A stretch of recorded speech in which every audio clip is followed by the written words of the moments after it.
बिस्मिल्लाहिर्रहमानिर्रहीम। अस्सलाम वालेकुम। हम पढ़ रहे थे बायोलॉजिकल ऑर्गेनाइजेशन लेवल। आज हम पढ़ते हैं 7वां ऑर्गेनाइजेशन लेवल, वो है इंडिविजुअल लेवल, या it is also called whole organism, यानी कि मुकम्मल ऑर्गेनिज़म अब कैसे बनता है। कहते हैं जब ऑर्गन या ऑर्गन सिस्टम आपस में ज्वाइन होते हैं, मिलते हैं, तो एक मुकम्मल इंडिविजुअल बन जाता है। मुकम्मल इंडिविजुअल जैसे ऑर्गन सिस्टम, जैसे reproductive system, excretory system, respiratory system, digestive system, nervous system, ये तकरीबन एंडोक्राइन सिस्टम, ये सब सिस्टम आपस में कंबाइन होते हैं ना, एक मुकम्मल जानदार बन जाता है। उसके बाद ये तमाम सिस्टम का आपस में एक ताल्लुक़ होता है, यानी कि कोऑर्डिनेशन रखते हैं। कि मतलब कहने का ये हुआ, जैसे एक मशीन चल रही है ना कपड़े सीने वाली, उसमें से अगर एक सुई भी टूट जाती है ना तो मशीन अपना काम छोड़ देती है। इस तरह हमारा एक सिस्टम है, उसमें तमाम सिस्टम इकट्ठे चल रहे होते हैं, कोऑर्डिनेशन होता है, उनका आपस में ताल्लुक़ होता है। अगर इसमें से एक सिस्टम भी धर्म भरम हो जाए तो मुकम्मल तौर पर पूरी बॉडी फेल हो जाती है। तमाम सिस्टम का आपस में एक ताल्लुक़ होता है, और ये ताल्लुक़ कायम करके एक ख़ास किस्म की स्ट्रक्चर हमें, यानी कि हर ऑर्गेनिज्म डिफरेंट स्ट्रक्चर में नज़र आ रहा होता है। क्यों? क्योंकि उसकी एक बनावट होती है, स्ट्रक्चर होती है, तो लुक्स डिफरेंट हमें डिफरेंट नज़र आ रहा होता है। फॉर एग्ज़ाम्पल, ताल्लुक़ कैसे होता है तमाम ऑर्गेनिज्म का, इसके बारे में बता रहा है। एक आदमी है, वो एक्सरसाइज कर रहा है। वो क्या कर रहा है जी? एक्सरसाइज करने के लिए भाग रहा है बहुत तेज़ी से। जब वो तेज़ी से भाग रहा है तो उसके मसल्स भी भागेंगे, तेज़ी से काम करेंगे, मसल्स का वर्क भी इंक्रीज़ कर जाएगा, और उसके बाद ऑक्सीजन लेवल लेने की पावर भी बढ़ जाएगी उसमें, और जिसकी सूरत में रेस्पायरेशन के ज़रिए वो सांस लेगा, और फिर उसका सर्कुलेटरी सिस्टम भी बढ़ेगा, यानी कि हार्ट बीट भी बढ़ेगी। उसके बाद नर्वस सिस्टम इन सबको कंट्रोल कर रहा होता है, और साथ साथ एंडोक्राइन सिस्टम भी काम करना शुरू करता है। एंडोक्राइन सिस्टम मतलब यानी कि ये ग्लैंड्स वगैरह, ग्लैंड जो होते हैं हार्मोन सेक्रीट करते हैं, जैसे स्वेट है, पसीना, ये एक एंडोक्राइन सिस्टम से ताल्लुक़ रखता है। उसके बाद दूसरी एग्जांपल उन्होंने दी है जी प्लांट के अंदर कहते हैं जी ऑर्गन सिस्टम नहीं होते। फिर क्या होता है जी? वो कैसे अपनी बॉडी को रेगुलेट करते हैं जी? वो हार्मोन्स के ज़रिए।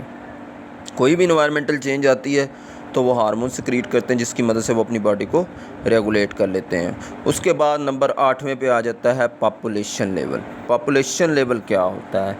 कहते हैं जी सेम स्पीशीज़ सेम टाइम में सेम प्लेस में पाई जाती हो, उसको हम पॉपुलेशन कहते हैं। कि तीनों चीज़ें सेम होनी चाहिए, स्पीशीज़ भी सेम, टाइम भी सेम, प्लेस भी सेम। तीनों चीज़ें सेम होंगी तो वो पॉपुलेशन कहलाएगी। फॉर एग्जांपल, बायो की क्लास में बायो के स्टूडेंट बैठे हों तो वो पॉपुलेशन है। और number of rates in field of rice, तकरीबन तमाम चूहे राइस के फील्ड में होंगे तो वो पॉपुलेशन है। उसके बाद आ जाता है जी पैरामीटर्स या करैक्टरिस्टिक्स ऑफ पॉपुलेशन की खसूसियात कौन कौन सी हैं, कौन कौन से फैक्टर अफेक्ट करते हैं पॉपुलेशन पे। पहले है जीन्स फ्रीक्वेंसी का मतलब होता है नंबर, तादाद। Number of genes in the population is called genes frequency का मतलब number of population, number of genes in the population के किसी भी पॉपुलेशन के अंदर कितनी जीन्स है। उसके बाद आगे जीन फ्लो का मतलब होता है मूवमेंट, हरकत। Flow of genes from one population to other population is called genes flow.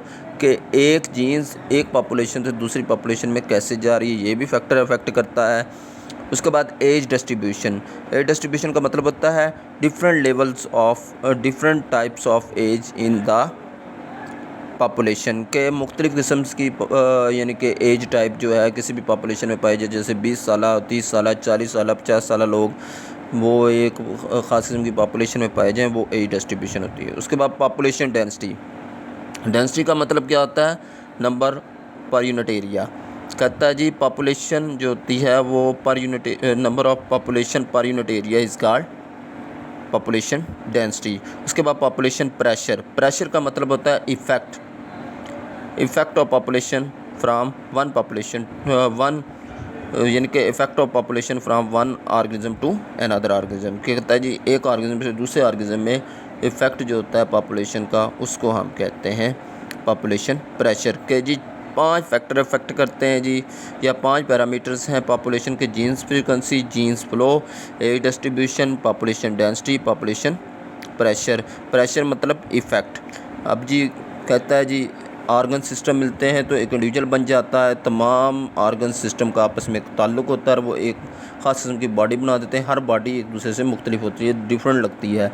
इंसान की एग्जांपल देता है इनका आपस में कैसे आर्गन सिस्टम का ताल्लुक़ होता है जी। एक इंसान है, वो भाग रहा है, उसके मसल्स भी काम कर रहे हैं जी, उसका रिस्पिरेटरी सिस्टम भी बड़ी तेज़ी से काम कर रहा है, हार्ट बीट भी, नर्वस सिस्टम भी, एंडोक्राइन सिस्टम, सब कुछ। जबकि प्लांट अपने आप को कैसे कंट्रोल करते हैं, वो हार्मोन्स के ज़रिए कंट्रोल करते हैं। उसके बाद हमने पढ़ा पॉपुलेशन क्या होता है जी। Same species same time same place में पाई जाए वो पॉपुलेशन होती है। एग्जांपल बायो की क्लास में बायो के स्टूडेंट या नंबर ऑफ़ रेट्स। और इसमें कौन कौन से फैक्टर या पैरामीटर या खसूसियात हैं जी पॉपुलेशन की। एक जीन्स फ्रीक्वेंसी, एक जीन्स फ्लो, एक एज डिस्ट्रीब्यूशन, पॉपुलेशन डेंसिटी और पॉपुलेशन प्रेशर। ओके जी, अल्लाह हाफिज़।